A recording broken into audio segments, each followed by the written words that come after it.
Tarde nos acompañan en Mega Noticias Debate Vianey Esquinca, analista política, socia directora de Cuadrante Estrategia y Comunicación, también Gustavo Pérez, consultor y profesor de la Universidad Nacional Autónoma de México, autor del libro Marketing Político y el Andrés Manual de Marketing. Ahorita se incorpora Vianey con nosotros, Gustavo Pérez con nosotros esta tarde. Gustavo, ¿cómo estás? Buenas tardes.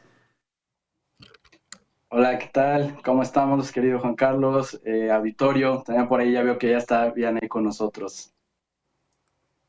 Sí, me dicen que ya está Vianey, ¿me confirman? Gracias, Vianey, gracias por estar con nosotros. Gracias. Vianey, bueno, hoy Xóchitl Gálvez publica una encuesta de Massive Caller en donde asegura que está empatada en la preferencia presidencial con Claudia Sheinbaum. Dice que ya alcanzó a Claudia Sheinbaum y que están empatadas. Esta encuesta de Massive Caller le antecede una de México Elige, que la ubica 8 puntos de diferencia, pero son las únicas dos que tienen estos números. Las demás, que Reforma, El Financiero, GEAISA, la de Roy Campos, Consulta Mitofsky, la del País, en fin, todas las encuestas de periódicos, de casas editoriales y otras encuestas que son promediadas por Polls.mx establecen una diferencia de 26 puntos. Hoy en Polls publica que hay una diferencia de 26 puntos. ¿Cómo entender esto que publica Xóchitl y cómo entender las encuestas que dicen lo contrario, Vianey? Mucho gusto en saludarlo, Juan Carlos. Gustavo, ¿qué tal? Y también a su auditorio. Lo que sucede es que desde el inicio de la campaña, lo que hemos visto es que las encuestas se han convertido en un instrumento propagandístico. Por el lado de Morena y de Claudia Sheinbaum y también sus aliados o sus rémoras, como yo siempre lo digo, quieren jugar a que es inevitable el triunfo y que son 20, 30, 25 puntos, es decir, ya nada le alcanza. Y del otro lado era muy importante garantizar o transmitir el mensaje que sí se podía ganar, que no todo estaba perdido y que había esperanza. Entonces vemos este tipo de encuestas, que son muchísimas, como bien lo menciona, han salido, donde lo único que vemos es que nuevamente las casas encuestadoras se están convirtiendo en parte de este juego y de esta estrategia política. El día de hoy, Cecilia Soto ponía en su Twitter una comparación.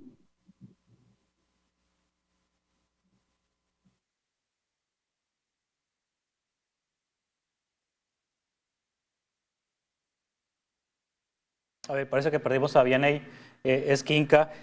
Vianey Esquinca, yo de pronto escucho esto, Gustavo Pérez, de que las encuestas se están utilizando para temas de propaganda política, pero cuando uno lee la encuesta del Financiero, por ejemplo, o la de Reforma, o del País, ¿qué no se supone que son la prensa inmunda?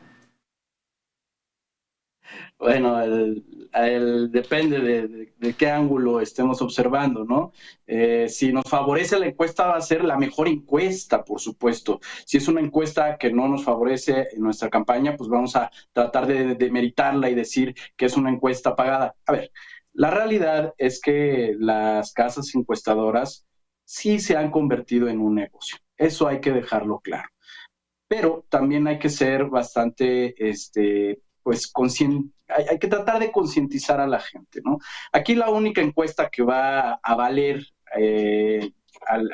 va a ser precisamente la del 2 de junio. No hay más, ¿no? Hemos visto en otros contextos en Latinoamérica, ¿no?, cómo también se ha hecho mucho este uso, ¿no?, propagandístico, como bien lo estaba mencionando ya Vianey, de que por un lado nosotros pues vamos a tratar siempre de posicionar cuando hay números que nos favorecen, pero por otro lado pues también va a haber otras encuestadoras que seguramente van a dar datos contrarios a nuestros fines o a nuestros intereses. Entonces, ¿qué es lo que yo le recomendaría a la gente? Bueno, pues que observen diferentes estadísticas, que observen diferentes fuentes fuentes de información y que ellos se hagan un criterio propio, porque no hay nada peor dentro de la propaganda política que la manipulación. Y perdón porque lo diga de esta manera, pero muchas de estas casas encuestadoras sí fungen como una herramienta de propaganda y de manipulación. Bueno, acaba de pasar el segundo debate. Hace unos momentos platicábamos con Xóchitl Gálvez, anda de gira por Sonora, en una entrevista, y ella asegura que subió 5 puntos en las encuestas después del segundo debate presidencial, y yo le preguntaba a Xóchitl Gálvez si no sentía cruda moral por todo lo que se dijeron las candidatas, todas estas acusaciones. A Claudia Sheinbaum, Xóchitl Gálvez le dijo narcocandidata, eres la candidata a las mentiras, tu marido robó dinero y no pisó la cárcel, se te cayó la línea 12, el Repsamen y el suburbano, se te va a caer el país. Y Claudia Sheinbaum le dijo a Xóchitl, corrupta, eres la jefa de la priandilla inmobiliaria, calumniadora, tuviste 17 contratos ilegales millonarios, quieres energías limpias para negocios sucios, el neoliberalismo lo representa la candidata del PRIAN. Y hay analistas que dicen que esto es lo que quería ver la audiencia, que esto es lo que quería escuchar la gente del debate, pero ¿estos dichos les ayudan o les afectan a las candidatas? Xóchitl dice que ganó 5 puntos. ¿Qué es lo que opinas, Gustavo?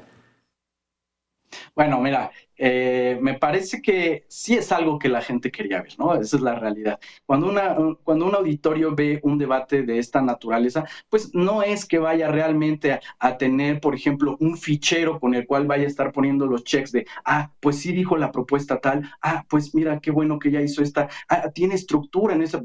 No es cierto, ni mucho menos en una población como la que tenemos en nuestro país, que si digamos tiene un bajo índice cívico, ¿no? Donde todavía la gente cree que la democracia se trata simple y sencillamente de ir a votar, cuando pues, sabemos que no es así. Se trata más de la participación, se trata más de la construcción institucional y por supuesto del comportamiento cívico de sus ciudadanos. Pero esa no es la realidad de México. La realidad de México es que cuando ven este tipo de, digamos, debates, pues se convierten en un espectáculo. Y sí, la verdad es que la gente sí quería ver pues unas candidatas mucho más combatientes, que dijeran las cosas como las sentían, menos robotizadas. Creo que eso es algo que en algún punto le llega a favorecer incluso a Xóchitl Gálvez, que ya no se le ve tan nerviosa, se le ve como más echada para adelante. Y es incluso también lo que he escuchado en otros analistas que señalan, y ellos no tienen empacho en decirlo, que la ganadora en este segundo debate fue Xóchitl Gálvez. Yo me reservo un poco ese comentario, sin embargo sí siento que no podría decir que Claudia Sheinbaum haya ganado este segundo debate, porque sí se le vio más nerviosa. Y en cuestiones de la política, muchas veces tiene un gran poder la forma más que el fondo, querido Juan Carlos. Sí, volviendo al tema de las encuestas, se reincorpora Vianey Esquinca con nosotros esta tarde. Me cuesta trabajo creer que, Vianey, que, por ejemplo, El Financiero o Encol o Reforma se presten a una campaña a favor de Claudia Sheinbaum, o sí se prestarían sus encuestas a coadyuvar a esta percepción que nos decías, Vianey. Yo no coincido. No creo que ninguno de estos medios esté pensando. No sé si Encol, porque además no lo hace directamente el país, sino lo hace un tercero, pero me queda claro que el prestigio del Financiero y de quien dirige las encuestas no se prestaría. En el lado de Reforma, que hubo un problema francamente de metodología la vez pasada. Hay que acordarnos que cambió la cabeza de quien hace las encuestas y yo creo que hay un ajuste. No me hicieron sentido los resultados de la última encuesta de Reforma, ni tanto con la distancia que manejaron con Sheinbaum, ni tampoco con la popularidad del presidente. Y todo el mundo comentaba justamente eso, que se veía que había salido la anterior directora de encuestas. Pero coincido, en general no creo que ningún medio per se esté pensando en vamos a favorecer o no. Lo que sí creo que hay metodologías, lo que sí creo que no es lo mismo una encuesta telefónica que una cara a cara, que no es lo mismo una que tenga 95 de tasa de rechazo, que no significa que no haga nada, vamos, se sustituye esa tasa de rechazo, pero también es un proceso mucho más largo, etcétera. Creo que hay de metodologías y que para todos los clientes hay como no, puedes escoger perfectamente dependiendo, no en el caso de estos medios, pero sí en otras casas encuestadoras, dependiendo de quién te pague, en ese momento puedes elegir una metodología ad hoc. Sí, vamos a continuar con esta conversación ahorita en un par de minutos. Estamos con Gustavo Pérez, con Vianey Esquinca, analizando las campañas electorales a menos de un mes de que terminen. A debate con Juan Carlos Zúñiga. A debate.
A debate con Juan Carlos Zúñiga.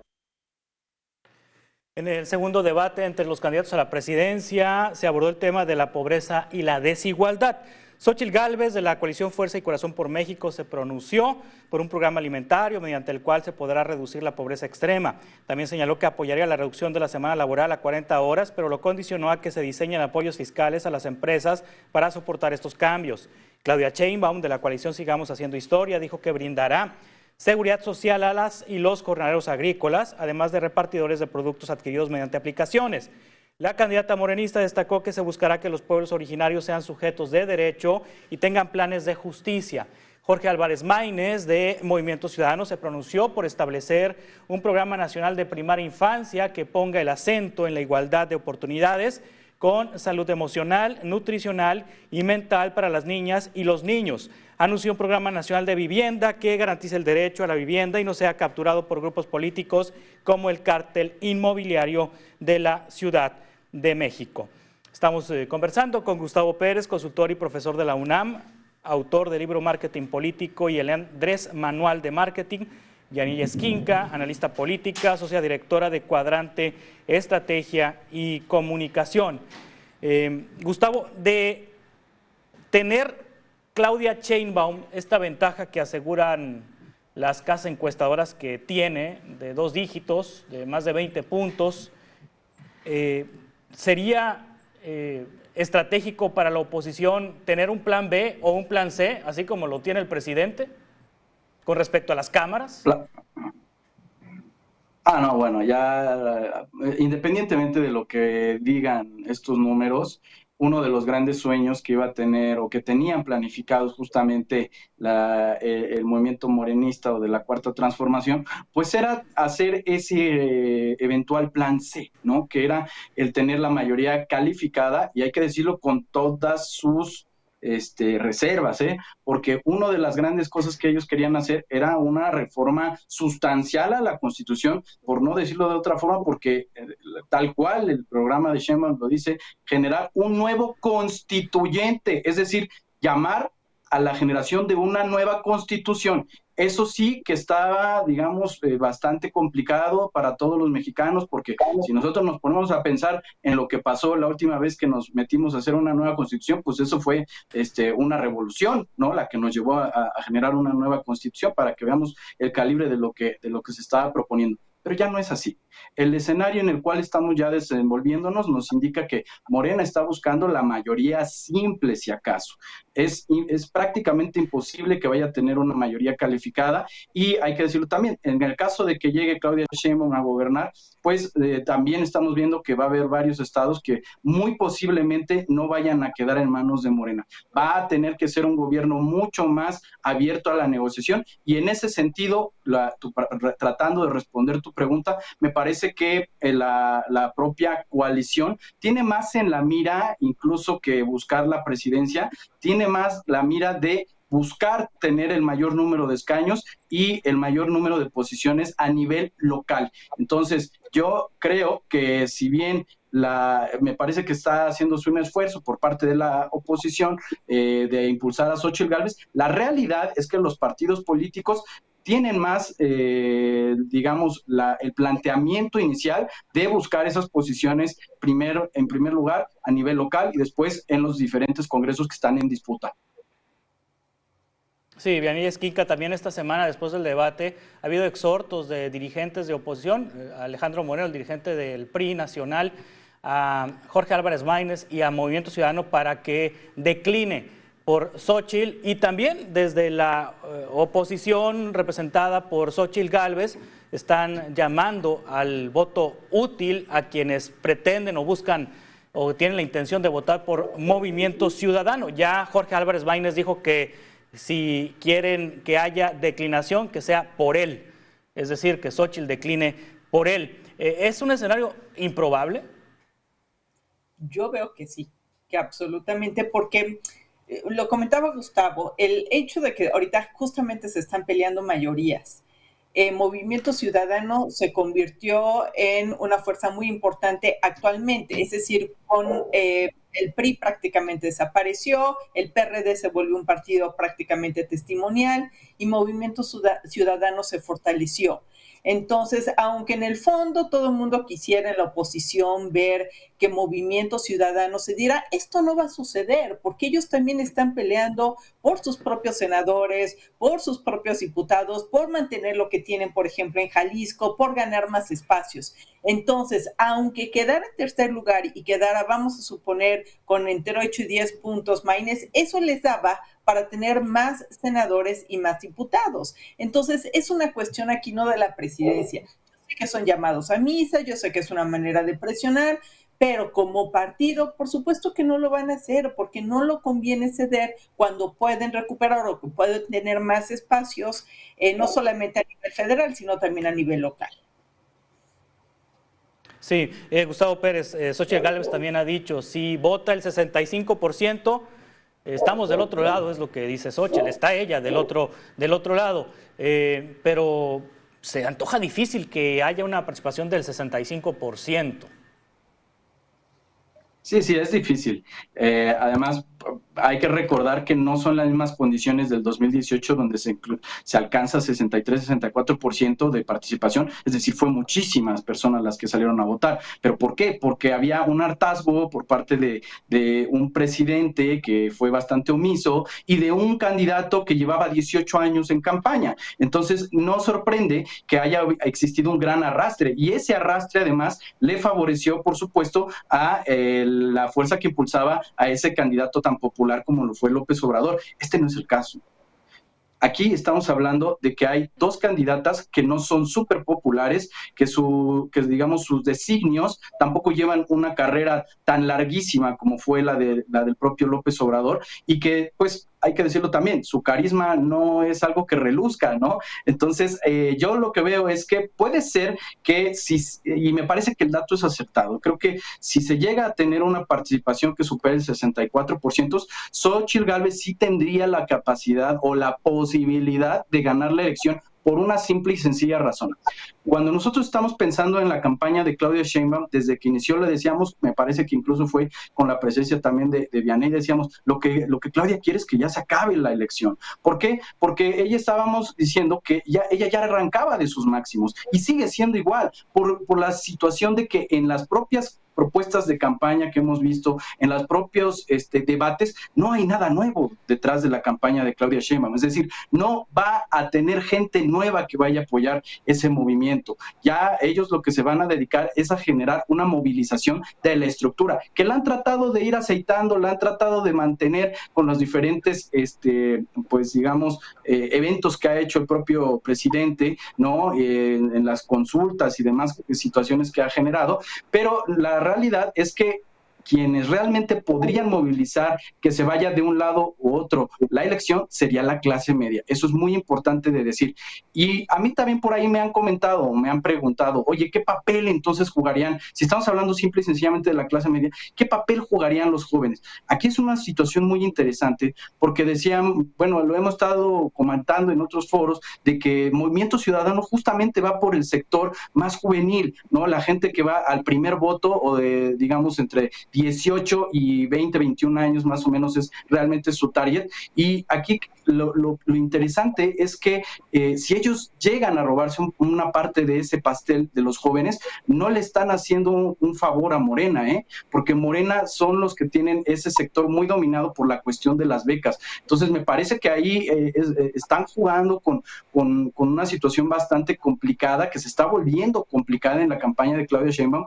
Yo no podría decir que estos últimos datos que han salido, sobre todo de Matthew Kohler, que ponen un empate técnico a Xóchitl Gálvez con Claudio Sheinbaum, sean 100% certeros, pero sí te puedo decir que el voto no se está fidelizando, al contrario, me parece que se está fragmentando y en las tres fuerzas principales que estamos viendo. Es decir, nadie tiene seguro nada, lo único que tenemos seguro es que Movimiento Ciudadano no va a tener a un candidato presidencial, no va a ganar la elección. En los otros dos sí tendríamos que ver cuál es el desarrollo de lo que siguen las campañas.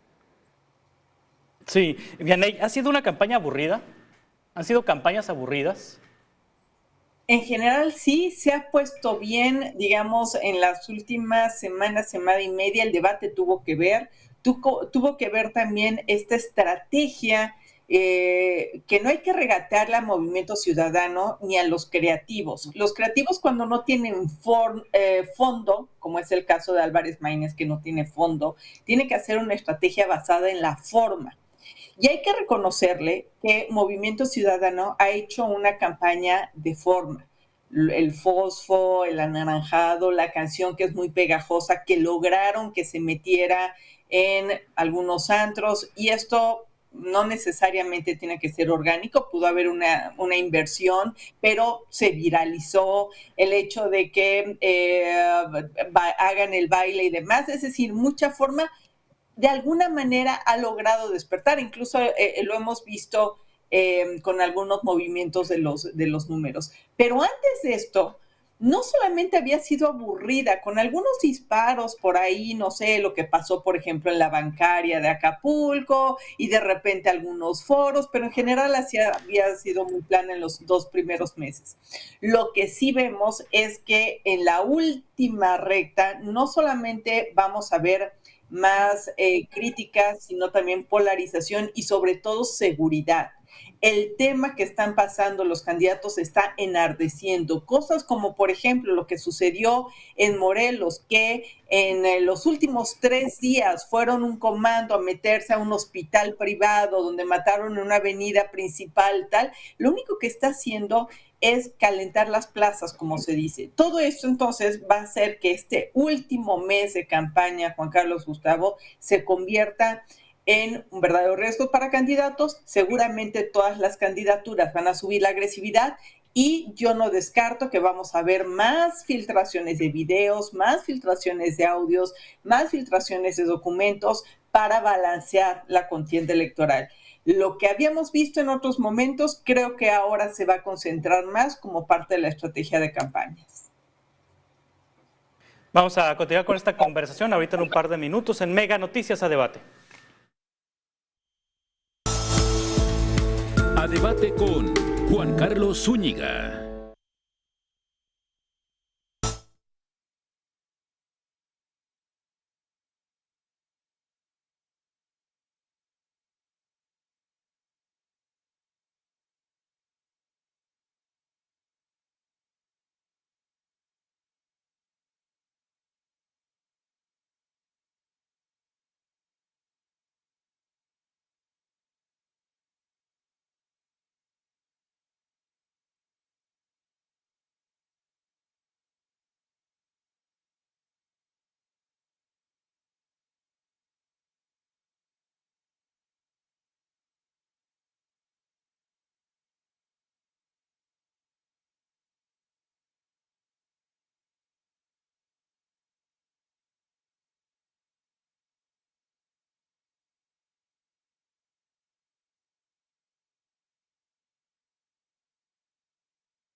A Debate con Juan Carlos Zúñiga. Otro de los temas que abordaron los candidatos a la presidencia, las candidatas y el candidato a la presidencia durante el segundo debate fue infraestructura y desarrollo. Xóchitl Gálvez, de la coalición Fuerza y Corazón por México, propuso el tratamiento del 100% de las aguas residuales con el objetivo de eficientar su uso. También propuso crear caminos rurales, conocidos como saca-cosechas, que facilitarán el trabajo de los campesinos. Claudia Sheinbaum, de la coalición Sigamos Haciendo Historia, dijo que se van a hacer más carreteras, aeropuertos y puertos marítimos. En este rubro dijo que se va a recuperar parte del financiamiento al campo, se mantendrán los fertilizantes gratuitos, se fortalecerá el riego agrícola para la producción de alimentos, además de acabar con el intermediarismo. Jorge Álvarez Maínez, de Movimiento Ciudadano, anunció que creará un fondo federal mixto con estados y municipios para garantizar el acceso al agua. También se pronunció por un plan nacional de infraestructura que abarque a todas las regiones del país y con presupuestos multianuales. Esta tarde nos acompañan Gustavo Pérez, consultor y profesor de la UNAM, Vianey Esquinca, analista política, socia directora de Cuadrante Estrategia y Comunicación. Gustavo, muchas promesas en el debate, muchas promesas en general en las campañas, promesas que requieren de recursos. El único candidato que habla de una reforma fiscal es Maínez, pero ni Claudia ni Xóchitl hablan de cómo le van a hacer para financiar todo lo que están prometiendo, inclusive ampliación de los programas sociales que ya existen. Pues claro, es que es impopular hablar de que a la gente le vas a cobrar. O sea, la realidad es que si seguimos con esta tónica de generar y estar dando más y más programas sociales, lo único a lo que nos va a llevar es que el IVA va a tener que terminar por ahí de 25%, no va a haber de otra. Un país no puede vivir de deuda, o sea, no hay un solo país que pueda vivir de estar endeudando a su propia población. Entonces, la realidad pues, va a ser que en algún momento esto va a ser pues yo diría que una bomba que va a estallarle a la gente y no tanto a las autoridades, porque la gente es la que va a terminar pagando las consecuencias de este tipo de prácticas o de este tipo de políticas sociales. Entonces, lo que sí que quería yo además decir es que justamente estamos tan embelesados con el hablar de la forma en que se desarrolló el segundo debate, ¿no? De que si hubo más agresiones, que si una se vio más nerviosa que otra, que realmente lo que se nos olvida casi a todos los analistas es justamente hablar de lo que fueron las propuestas y también hablar de aquellas cosas que los candidatos evadieron, ¿no? Porque resulta sencillo decir que se van a generar nuevas políticas sociales, resulta muy sencillo decir que se va a hacer nuevos caminos y no sé qué. Pues bueno, muchos de estos no son partidos nuevos, es decir, ya ha sido gente que ha tenido la oportunidad de gobernar en diferentes lugares de la República y en el caso de Morena, pues el caso del PAN, pues a nivel federal, tampoco lo hicieron en su momento, o si lo hicieron, quedaron con muchas cosas pendientes. Algo que nos debería a nosotros preocupar mucho como ciudadanos es que nos dieran certeza de cómo le van a hacer realmente estas candidatas y el candidato para poder costear todo esto que se está ofreciendo a la población. A mí me parece que realmente quienes quedan más en deuda con todo este proceso electoral no son simple y sencillamente las candidatas y el candidato. Me parece que hay una gran deuda en general de la población de México por exigir más, por poner realmente las exigencias sobre la mesa y decir, pues díganme cómo le van a hacer, cómo es que se va a financiar todo eso que durante una campaña pues parecen atardeceres bonitos todos los días, arcoíris en todos lados con una mina con una olla gigantesca de oro para repartir, y la verdad es que no es cierto. Estamos adentrándonos a un momento en el país en que vamos quede quien quede, va a recibir un país con una gran deuda pública y por supuesto una gran deuda en cuanto a la institucionalización de las diferentes partes que organizan el Estado mexicano. Sí, Vianey, hubo acusaciones fuertes en el segundo debate de las candidatas. Entre las candidatas ya habíamos abordado el tema al inicio de esta transmisión, de este programa, pero pareciera que ninguna de estas acusaciones afecta a la otra o viceversa. Es decir, por más que le digan a Claudia que se le cayó la línea 2, el Repsame y el suburbano, pareciera que le hace lo que el viento a Juárez, esa acusación, o que si Xóchitl Gálvez tuvo 17 contratos ilegales millonarios, como dice Claudia, y que sería la jefa de la priandilla inmobiliaria, tampoco parece que le haga mucho daño a Xóchitl. ¿Estamos curados de espantos o qué es lo que ocurre con los electores? Lo que sucede es que desde hace mucho tiempo, ya no estamos en el 94, donde el debate pudo haber afectado en ese momento la elección, cuando Diego Fernández de Ceballos sorprendió a todo el mundo. Ahora ya prácticamente ningún debate ni tiene la popularidad ni el rating, ni tampoco es que vaya a cambiar las circunstancias y la situación, pero algo bien importante, Juan Carlos, y es que tampoco tenemos una moderación activa, no hemos cambiado el formato para cuestionar, de tal manera que todas las candidatas, todo el candidato puede decir lo que quiera, puede mentir perfectamente, puede dar las cifras que quiera, pueden acusarse y no hay quien diga en ese momento, a ver, señora candidato, señor candidato, lo que usted está diciendo en este momento, y cuestionarlo, que sí sucede en debates, en la moderación activa, en otros países. Lo más cercano que tenemos es en Estados Unidos, donde se cuestiona al candidato de lo que dice, de lo que hace, de lo que dijo, lo contrasta. Entonces, al no haber una moderación activa, porque los partidos políticos, que son los que aprueban el formato, simplemente no les conviene, pues tampoco se puede cuestionar. De tal manera que todas las acusaciones los vemos en el marco de esta guerra de declaraciones, donde no sabemos si es verdad que tuvo 17, 11, 20 contratos, Si es verdad que fue culpa de Claudia Sheinbaum por no darle mantenimiento, no, o sea, no sabemos nada como elector. Entonces decimos, claro, son acusaciones, y si yo soy morenista, pues entonces voy a pensar que tiene razón. Si yo soy panista, voy a pensar que la otra candidata tiene razón. Por eso es que no nos hace mucha mella, porque tampoco hay quien contraste estos datos. En el posdebate sí se hace, pero sería muy útil poder hacerlo en el momento que la gente lo está viendo, cosa que no veo que vaya a pasar, al menos muy pronto. Quienes pierdan, Gustavo, ¿van a aceptar la derrota? No, que va. Lo más probable es que esta elección se vaya a impugnar y lo más probable es que termine en los tribunales. Esa es la realidad. Y sobre todo si no se gana, gane quien gane, si no se gana por un margen superior a 3%, lo más probable es que tengamos ahí marchas, tengamos ahí demostraciones de poder y que además pues haya una serie de dimes y diretes que ya lo estamos vaticinando, terminarán por la calle de la judicialización. No es una novedad, yo creo que esto ya lo vimos también en el 2006, pero bueno, pues vamos a ver también cómo los actores políticos reaccionan. Sobre todo estamos tomando en cuenta de la virulencia que puede llegar esto a generar si hay realmente intereses que sientan que se les está robando algo, ¿no?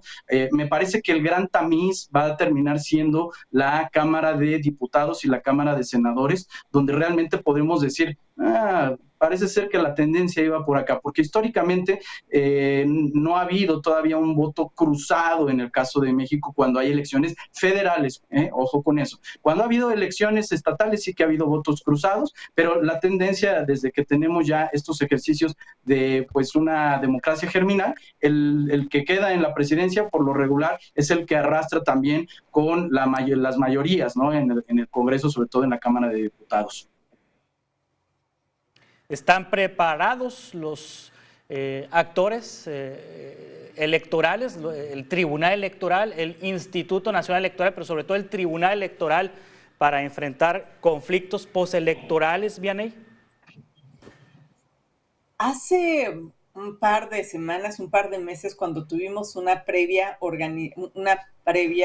mesa de debate, Juan Carlos, recuerdo que hablamos de que había un andamiaje electoral, leyes que se había construido, que si bien los consejeros, algunos eran nuevos y se habían quedado, en general teníamos una gran consistencia.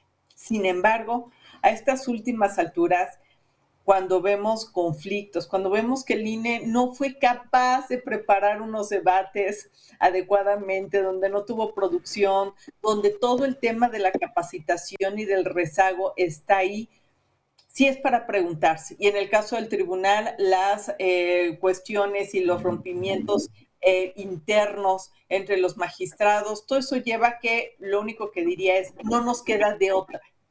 Tienen que ser las autoridades, deben de estar a la altura de lo que viene, porque si no podemos tener un conflicto. Tienen un mes para despabilarse, tienen un mes para afinar lo que tengan que afinar, porque si no, esto nos puede llevar a un conflicto mayor. Ahora lo dudo respecto a hace un mes o 2 meses por cómo han reaccionado, pero sí creo que no va a haber va a haber mucha presión de otros actores, pues para que sí se pongan las pilas. Les agradezco mucho lo que está diciendo Vianey Esquinca. Recordar. Sí. Digo, Juan Carlos, Vianey, recordarles además, Gustavo, es que es muy importante lo que dice Vianey. Ahorita hay precisamente una disputa por esta cuestión de la autonomía del Poder Judicial. Y no se nos olvide, el día 5 de mayo va a haber una marcha justo por esa situación. Entonces, hay que poner mucha atención a lo que sucede con los órganos autónomos. Gracias, Gustavo Pérez, Vianey Esquinca. Estamos en contacto para futuros encuentros y conversaciones. De esta manera concluimos este espacio. Le invito a que se quede en esta señal. A debate con Juan Carlos Zúñiga.